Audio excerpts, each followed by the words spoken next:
Hello again, and welcome back. In this episode, I will be talking about my Halo Infinite wish list. Alright, here we go. Number 1, the rating. I'm hoping that Halo Infinite is rated M for mature, because I think a T-rated Halo game would be limiting or restricting what they can do. And I know a lot of you say Halo's always been a T-rated game, but ask yourself this question.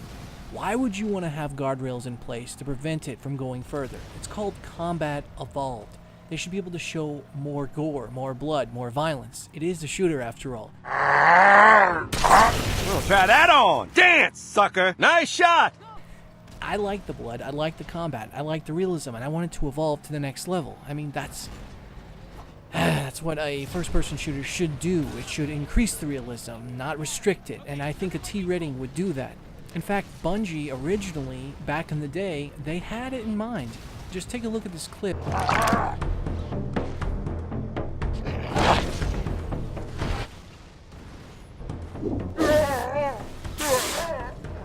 We're gonna make them just punch straight through that Marine. I was just like, that was awesome.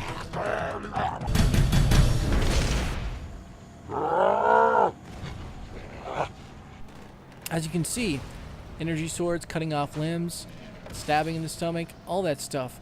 I think that would be awesome to bring in Halo Infinite, and I really hope that they put that into the game, but we'll have to wait and see because there's no way to look into the future. This is just my wish list. Number 2.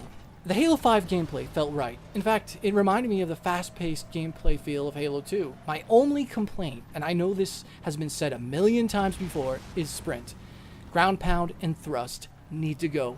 They just don't feel right and they throw off the balance. Halo was always about balance, and that's why it was such a popular game back in the day. Halo 3 remained on the top played list, and yes, going against the giant Call of Duty, it beat it all the time. People want to go back to that, and I really hope they lose those things. Maybe I am a demon. Number 3. I hope the colors are vibrant and rich, similar to the older games. In Halo 5, the color palette was all washed out. Number 4. The graphics. But obviously that is no longer a problem because the graphics demonstration they showed for Halo Infinite looks like, if it looks like what we saw in the trailer, then it'll easily be one of the best looking games on the Xbox One. And with the Xbox One X's graphical enhancing power, then this game is going to blow the socks off a lot of gamers. And I'm hoping that this is going to be the next step in terms of Halo. Number 5. I want the Covenant to have new ways to engage you in combat. For example, the elites, rather than just roll out of the way, they go into a berserk mode, like nothing we've seen before. Elites were portrayed as fearsome warriors in the Fall of Reach book, and I think they can show more of what they are capable of through gameplay. For grunts, maybe when you're down to the last bullet, he pulls out his own miniature energy sword and goes, "For the great journey!" And jackals, maybe when you throw a grenade, they reflect your frags and plasmas back at you, using their shields as like a tennis racket. Number 6, the Prometheans. Now, the Prometheans are an enemy that I think are pretty boring to fight. They're giant walking tin bullet sponges that just not fun. And in Halo 4, I always just dreaded every encounter fighting a Promethean Knight. Just use up all your ammo, aim for the head on Legendary, try to get that headshot. Mostly just use a needler to bring them down, but they're not responsive. Like the elites that make sounds, you're fighting. I think it has to do with the fact that you know you're fighting flesh and blood, and that's more satisfying. With the Promethean Knights, not many people enjoy fighting giant, walking robots.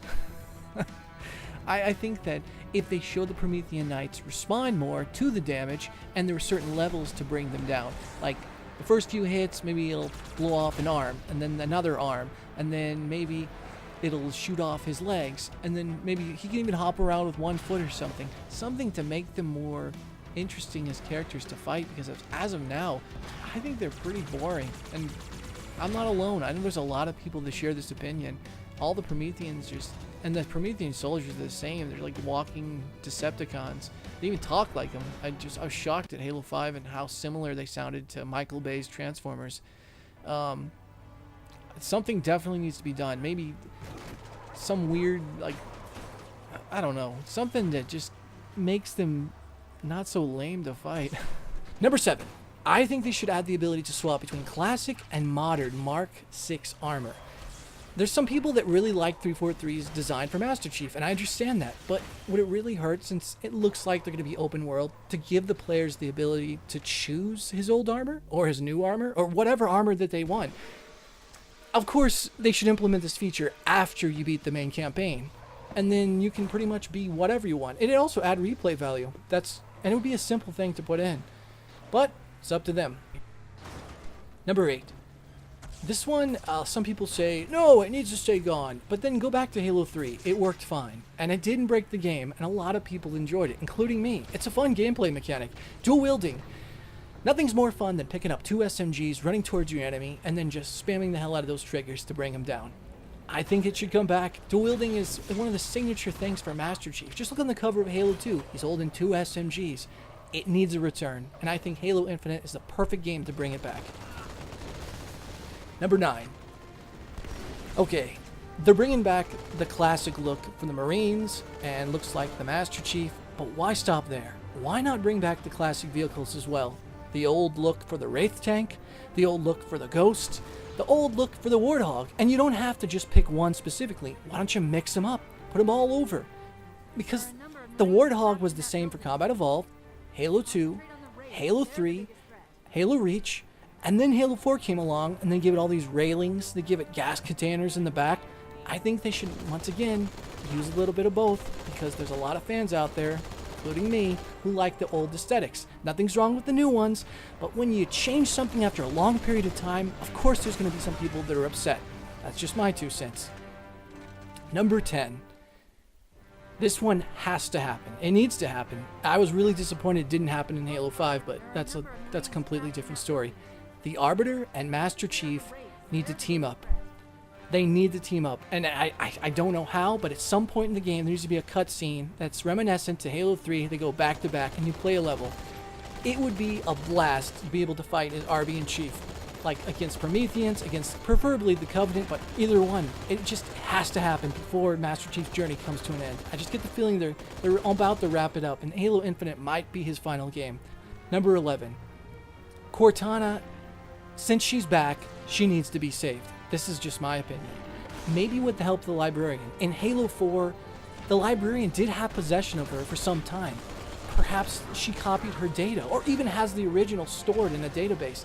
I think that would be a great way to bring her back as a character, rather than some cheesy death sequence where she dies off. Because then, what's the point of even bringing her back? It wouldn't make sense to make her evil and then kill her off. That's just me. My opinion will remain to be seen. Number 12. The Didact needs to return as a character. After Halo 4 and Halo Escalation, I was so certain he would be making a return as the mastermind behind everything. But then we were given a curveball and find out Cortana's running the show. Apparently, the Didact has been contained and is in the domain. The Prophet of Truth is gone, and Atriox is probably going to be busy being the focus for any Halo Wars sequels. The Didact would make a great adversary for the Chief, personally. Number 13. I think the return of the 2 iconic weapons need to come back. The Halo 1 pistol and the Halo 2 battle rifle. Those are 2 of my favorite guns from the Halo universe, and I'd love to see them return in Halo Infinite. Number 14. I think they need to add animals that are present in the game. They showed it in the trailer, but I think they should interact. I know this sounds a little sadistic, but a lot of people get bored when they play the game, when they go back to it, so maybe make the animals attack the Warthog, attack your ghosts, attack your friends, and you can somehow board the rhinos and like ride them off a cliff or something. You can shoot them and just make the animals interactive and fun to engage in combat. Give gamers something to do when they go back to play the games, to create challenges. Number 15. I think Blue Team and Osiris should go off on a mission, and this game should be all about Master Chief, Arbiter, Dr. Halsey, Cortana, the Covenant, and maybe the redesigned Prometheans. This should be a game that centers around what Halo's about, simplicity. None of these complex game mechanics that have never been tested, such as team play, reviving each other. Just copy this formula, but mix it up with a little spice. That's all it takes. Not trying to reinvent Halo. Halo is Halo. I know that it sounds so simplistic, but that's really all there is to it. You have tons of stuff that fans like me feel extremely passionate about. In Halo 1, there was maybe 30 seconds of fun that happened over and over and over and over again. So if you can get 30 seconds of fun, you can pretty much stretch that out to be an entire game. Encountering a bunch of guys, melee attacking one of them before they were aware, throwing a grenade into a group of other guys, and then cleaning up the stragglers before they could surround you. And so you can have all the great graphics and all the different characters and lots of different weapons with amazing effects, but if you don't nail that 30 seconds, you're not going to have a great game. Well, that's all for now. I'm sure I'll come up with more for my wish list later at a later time, but as of now, that's all I can think of. Take it easy, Spartan, and I will talk to you next time.